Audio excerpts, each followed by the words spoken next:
Hey guys, I'm Jackie Brubaker, host of the Love You Even More podcast. I'm an author, marriage and family therapist in training, performer, and 2-time Emmy Award winner. Each week, I bring on people from all walks of life to talk to them about their inspiring stories in the fields of self-development, relationships, business, and how you can love yourself even more. For more about me and the podcast, visit us at loveyouevenmore.com. Hey guys, and welcome to the Love You Even More podcast. I'm your host, Jacqueline Brubaker, and today is New Year's Eve. I'm recording this a day before, so not much is going to happen, I'm sure. But it is the end of 2025, and I feel like there's a collective sigh that needs to be sighed. 2025 seemed to be a very hard year for a lot of people. A lot of things happened. A lot of people were affected personally, globally, in our country. It's been a big year. And there were also, others who may have not had such a tumultuous year, but it's been a year. That's the word on the street.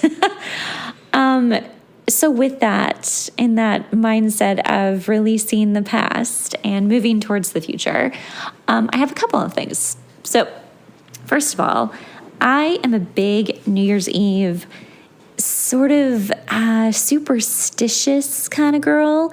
I love doing all of the superstitious acts like eating 12 grapes at the stroke of midnight, running around the block with your luggage to promote more travel.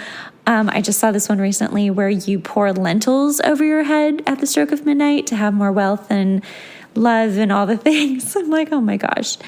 And I don't know, if you're into that, amazing. There's so many different things you can do. You can wear red underwear to promote more love, green underwear to promote more, wealth. I'm just wondering if you just wear Christmas underwear, you can just promote both. But there's a lot of really fun things you can do to usher in the new year. In fact, the reason we make all the noise and when the clock strikes 12 is to rid us of bad spirits and the bad energy of the previous year, to make it go away and leave our house. So any kind of loud noise is really beneficial. But if none of this is your jam, if you're just like, okay, I just want to get to next year, that's totally okay too. I think it's always fun to just kind of play and have fun and see what the new year can bring by doing some of these things. But the main idea is that we just want to release what no longer serves us, right? We want to be present in the moment because that is the most powerful moment we have. It's the moment of creation. It's not the future. It's not the past. And we want to release anything from our past that no longer serves us. And if we want to get all quantum physics-y on it, we want to release anything from the future that may be holding us up in the present. And by that, I mean, it's wonderful to think about what we want in the future, to manifest for it. But the biggest part of manifesting is the ability to let go of the thought, of the feeling, and know that the universe has your back and that it's coming to you when the time is right. So releasing the future manifestation, knowing that it's on its way to you, is also a really good thing to do on New Year's Day and New Year's Eve. So when we are letting go of our past, really taking inventory of what this past year meant, a lot of us look at what we accomplished and also what we did not accomplish. A lot of us may have gone through some really hard times financially or romantically or family or health. I'm a big proponent of our health is everything. And it's, you take your health for granted until your health is not good. Even a cold, guys, even a cold. And I feel like I'm starting to get another one. Oh my gosh, I've never been so sick. But we just take it for granted. And then, you get a little tiny cold or something more, and it's the most important thing in our life. So really just taking inventory of what this last year meant to you and thanking it for the lessons, thanking it for the hard times, the good times, and really seeing what we got from this last year. I've been thinking about my last year, and in a way, like, I had some really incredible things happen. I had a bucket list thing happen. I sang at Carnegie Hall in June. That was amazing. Truly something I always wanted, but like so many things we want, you just kind of never know when that's going to happen. And it just happened, which was so exciting. And then I also was in a major print ad for Purina, which has still not come out. And I'm so bummed because I'm like, where is it? But when it comes out, I'll be letting you guys know, because I'm going to be on a cat chow bag and their website and print ads. It's kind of incredible. Like, amazing. I got to be a model, a cat model this year. I also started my internship, including my last year of grad school, which that just flew by. Oh my gosh. I was so focused on school and my clients this year that that feels like the most monumentous thing of this year for me. And so when I think about the rest of the year, it feels a little like empty or a little neutral, actually, which is lovely. I'll take it. I will take a neutral year, please. Something bad that happened, but also I don't see it as bad. I just see it as life, is that I lost my grandmother right before Carnegie, literally 2 weeks. And on one hand, I just know she was with me at Carnegie. Like, I knew that she wouldn't be capable to come in the physical, but she certainly came in the spiritual. So while that is sad, it's also for me and maybe for others, that they had a beautiful life. She passed peacefully, and everything was exactly the way it was supposed to be. So, well, of course I miss her in the physical. I just know she's with me in the spiritual all the time. But otherwise, it was a good year. I hate to not be on the train. Well, I don't really hate to not be on the train of like, this was the worst year. But I do know people who had a horrible year. And so, again, if you were one of those people, I am so sorry. And I am really hoping that your next year is fantastic. But I'm hoping that all of our next year is something fantastic, even if it means it's a neutral year. Like, when I think about next year, I'm like, I'm graduating grad school and I'm getting a permanent position as a therapist. And if I just accomplish those two things, which I will, we're good. Like, that's anything else is like icing on the cake, cherry on the sundae. We are good. And maybe that's something to be said about having low expectations. However, I'm not really a low expectations kind of girl. Like, when I dream big. But you know what? Actually, I'm not a high expectations kind of girl. Like, I expect good and big things to happen, but I don't expect them to happen on my timeline. And maybe that's something to think about too, is, we can go in guns a-blazing into next year, but it is going to happen on its timeline. You working harder to make it happen faster, that is helpful. But I do find that the more we try to control anything or anyone, it doesn't really work, right? We can do everything we can do for ourselves, right? Preparation is when success, or what is it? Success is when preparation meets opportunity. One of my favorite quotes ever. So you can be prepared, you can be prepping and learning, but a lot of times some of the best things that happen to us, we are not prepared for or semi-prepared for. So instead of living still, which I believe this is very much dead, but living still in a hustle culture mentality, doing what you can each day that works for your energy level and works for your mindset and where you're at in your life at that point is enough. And then allowing the universe or God, whatever you subscribe to, or just yourself, to click when it's time to click. It clicks when it's time to click. I didn't try to make Carnegie happen. I didn't try to make my print ad happen. I mean, I auditioned for the print thing and I got it. But with Carnegie, I found out about it and I was like, I want to be part of this. Can I be? And they said yes. So it's like, the squeaky wheel gets the oil. You got to like ask for what you want, but also be willing to let go of what you want so it can come to you when it's time. And also a caveat to that is that you need to be in the right space to receive it. I think a lot of people, there's two things we think about. We think about, I want to meet my husband or my wife or my soulmate or, whatever, fill in the blank, my partner. I want to meet my true love. And the other one is, I want to make a lot of money, right? Whatever that looks like. I want to get a new job and a promotion. I want to make a lot more money. So those two things are usually people's, or I want my health to be better, for sure.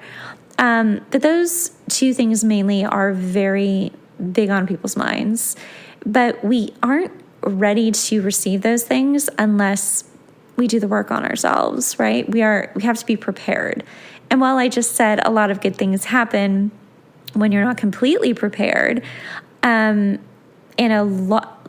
instance, with Carnegie, I'm a professional singer. I have been my entire life. I am prepped. I am ready to do this. But did I know I was going to? No, I didn't. Did I have to learn all of my music all alone? Yes. There was a lot that I had to do that I wasn't quite prepared for, and it felt overwhelming. But I did it, right? Like I had the background, and then there was the action of like, here's your music, here's your everything. You need to figure out all this other stuff. And I did. With Purina, I audition a lot. And it's exhausting. And most auditions, a lot of actors were just phoning that in. We're just like, whatever, I'm not even going to get this. But I do remember that audition very, very clearly. And I just had a lot of fun with it, which I do try to have a lot of fun with my auditions, because whether you get it or not, you're still acting. You're still doing your thing. You're still playing. You're having fun. You should be having fun. Is every commercial audition I go out for fun? No, it's not. Some of it's just like ridiculous, and I know I'm not going to get it, but I do it anyway, because I do believe that showing the universe or your agents that you're like always ready and you're like down for whatever, for the most part, you're showing that you're like ready to show up for whatever you happen to get cast in. So there is a part of it that is preparation for next year, but that preparation has been happening for you for years. And then there's the part of letting go and being like, whatever is meant to be will be. And I hope that this happens or that happens, but, being in no resistance to it and just being in a feeling of letting go. And then also just knowing that, like, no matter what, maybe that wasn't, the right year for something to happen for you. It just wasn't aligned. You weren't aligned. And that's okay. Like, I have auditioned for so much this year, and there are times I was like, I should definitely at least get a call back for this. And I didn't. And it's like, okay. But I got callbacks for stuff that I was like, really? Surprising. I almost actually got a really big national commercial this year, which is something I really want to get. And I was so close. And I'm like, no, it was for a Christmas commercial. And it's okay. Like, I don't take it personally. Just like with anything we get or we don't get, there's a reason.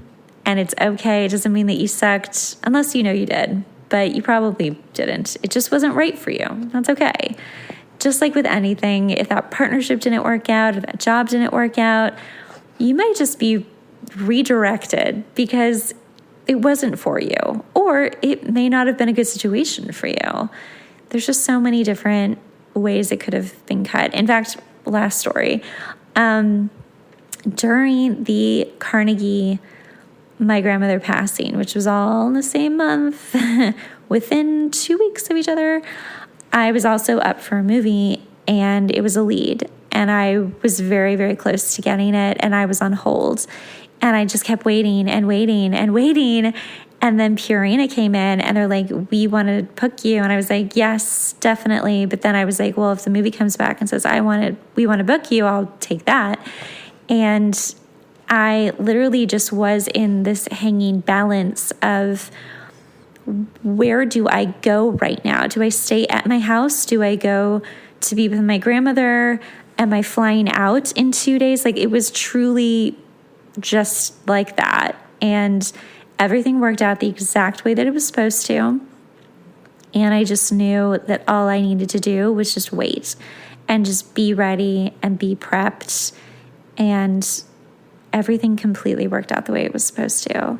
So if you feel like you need to take control of your life because you feel like you're out of control, or you're coming from a place of desperation, I would really encourage you to just look at what you've already prepped in your life. Look at what you already do very well. That is part of what makes you you. That are skills that you can take out of your back pocket at a moment's notice. And know that you're already very ready for what you want. You just have to kind of release. You don't have to you have to release control, and you have to release the expectation of getting it. Know that if it's right for you, you're going to get it no matter what it is. And if it isn't, then it's not. And along all of this fun path, like, we're learning all the lessons, right?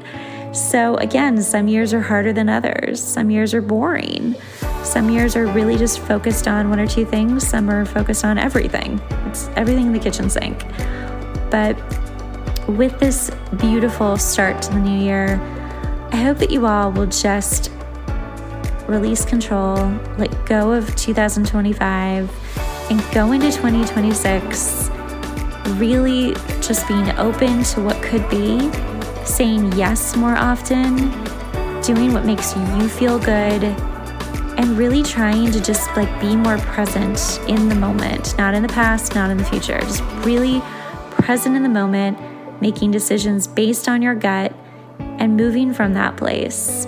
Because at the end of the day, the more we relinquish control, the more we open the space to have things come to us without resistance. So, with that said, welcome to the new year. Let's all have an amazing one. And even if we don't have an amazing one, let's try to find the goodness and the lessons and the happiness when we can. All right, you guys, I will see you next week.